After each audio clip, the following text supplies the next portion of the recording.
What if we had no passports? No borders? What then? It's a huge question, one that feels like science fiction. But think about it for just a second. Imagine a world where the line on a map is just that, a line on a map. Not a wall, not a checkpoint with a stern-looking guard asking for your papers. Your birthplace would just be a fact, like your eye color. It wouldn't be a golden ticket for some and a life sentence for others. So, what does your Tuesday look like in this world? For most of us, not that different. You'd still wake up. You'd still complain about going to work. The coffee would still be essential. Your kids would still need to get to school. The routines, the small joys and annoyances, universal. They don't depend on a passport. The food, though, might get a lot more interesting.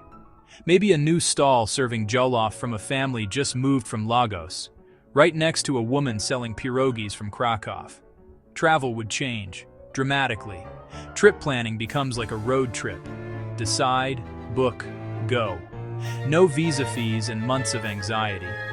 No wondering if you'll be approved. See Kyoto in April, limited only by the ticket price. The world would feel smaller, more accessible, more hours. Artists tour freely. Students study abroad. No legal drama. New music, art, films, the soundtrack of daily life. Okay, this is where it gets tricky.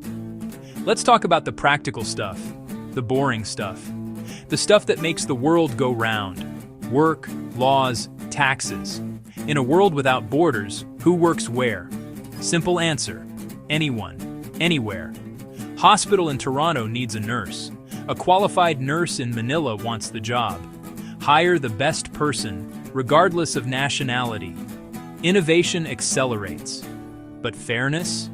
Wages? How do we stop a race to the bottom?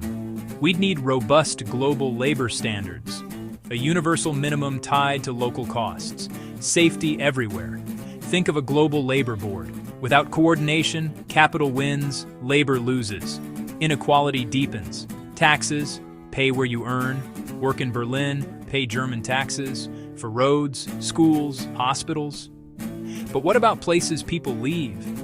Brain drain, lost revenue, repatriate a portion, build a global fund so mobility enriches everyone. Section 4. Us, them, and who we are. Our identity is tied to place. I am a New Yorker. You are from Cape Town. She is from Tokyo. These labels carry history, culture, pride. So in a borderless world, do we lose that? Does I'm from Earth mean anything at all? Section 5. Sara's journey, Omar's home, meets Sara, a brilliant, ambitious software engineer in Tehran. She gets an offer, but needs a visa. Months of documents, payments, interviews. Her future hangs on a stack of papers, judged first by passport, second by talent. Now imagine no borders. Offer, accept, fly. She starts work, pays taxes there, brings her perspective. She stays or returns a decade later to found her company. The choice is hers. Now Omar, a carpenter who loves his town, no desire to move. Borders raise costs, youth leave, sometimes risking everything. The town shrinks. Without borders, tools get cheaper, access improves, pressure eases. People can leave or come, by choice. A designer partners with Omar. His town becomes a crossroads, rooted, connected, alive. Section 6. A planet without lines. Our biggest problems don't care about borders. Climate change doesn't stop for a passport check. A hurricane ignores sovereign airspace. Pandemics spread through human contact. We negotiate for years, often for non-binding goals, each nation guarding its interests. It's like 195 people arguing over who owns the hose while the house burns. If there's no over there, we must solve it here.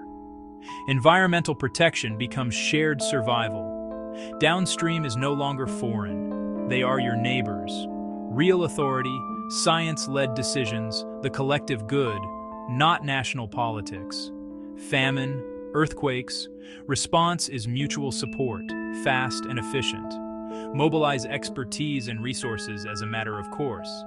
There will be arguments and unequal means, but the frame shifts. From competition to stewardship. One house, care for everyone inside. Section 7. What now? Small steps in a big world. A world without borders. Beautiful, terrifying, complicated. Trade-offs are real.